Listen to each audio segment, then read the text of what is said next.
Halo semuanya, perkenalkan nama saya Rahmat Sihadi. Dalam video ini saya ingin berbagi tentang bagaimana Pancasila berkembang dari masa ke masa, mulai dari awal kemerdekaan sampai masa reformasi, dan apa pelajaran penting yang bisa kita ambil sebagai generasi muda. Hari ini Pancasila bukan hanya dasar negara, tapi juga cerminan perjalanan bangsa Indonesia dalam menjaga persatuan dan menghadapi berbagai perubahan zaman. Masa awal kemerdekaan tahun 1945, Pancasila baru saja disahkan dalam pembukaan Undang-Undang 1945. Nilai-nilainya masih berproses untuk diwujudkan dalam kehidupan berbangsa. Meskipun kondisi saat itu sulit dengan perang mempertahankan kemerdekaan dan perbedaan pandangan politik, semangat persatuan dan gotong royong tetap menjadi pegangan utama rakyat dan para pemimpin bangsa.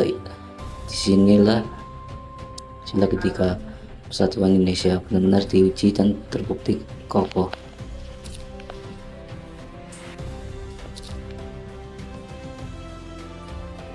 Selanjutnya, ketika Indonesia sempat berubah menjadi Republik Indonesia Serikat pada tahun 1949, muncul tantangan baru.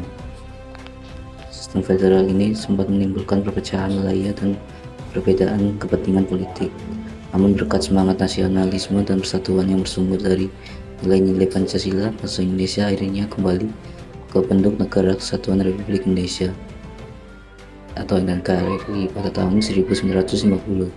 Ini menunjukkan bahwa Pancasila mampu menjadi landasan pemersatu bangsa.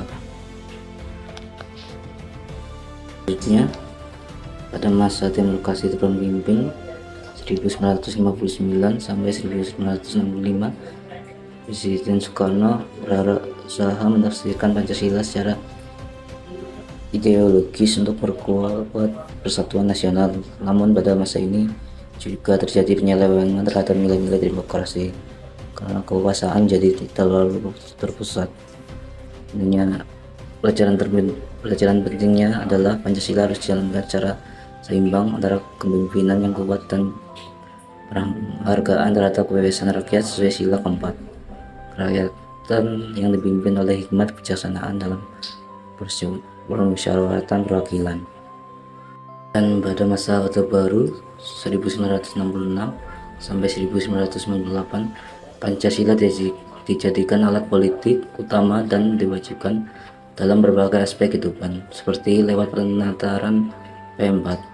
Namun sayangnya penerapannya lebih bersifat formalitas daripada pemahaman nilai yang sesungguhnya. Walau begitu, masa ini juga membawa stabilitas dan pembangunan ekonomi yang mencerminkan upaya menjalankan keadilan sosial bagi seluruh rakyat Indonesia. Dan setelah memasuki era reformasi, Pancasila kembali diuji dengan munculnya kebebasan yang luas, tapi juga disertai tantangan baru seperti intoleransi, korupsi, dan polarisasi politik. Namun di tengah itu semua, Pancasila tetap jadi pegangan moral bangsa. Nilai seperti kemanusiaan, keadilan, dan persatuan harus dihidupkan, terutama oleh generasi muda agar semangat kebangsaan tidak luntur di era digital dan globalisasi. Dan terakhir, refleksi pribadi dan penutupan. Bagi saya, pelajaran terpenting dari perjalanan Pancasila adalah bahwa setiap zaman punya tantangan sendiri, tapi nilai Pancasila selalu menjadi jawabannya. Sebagai generasi muda, tugas kita bukan hanya menghafal Pancasila, tapi benar-benar mengamalkannya dalam sikap, tutur kata, dan tindakan. Dengan begitu, semangat persatuan dan kemanusiaan akan terus hidup di setiap generasi. Terima kasih sudah menonton.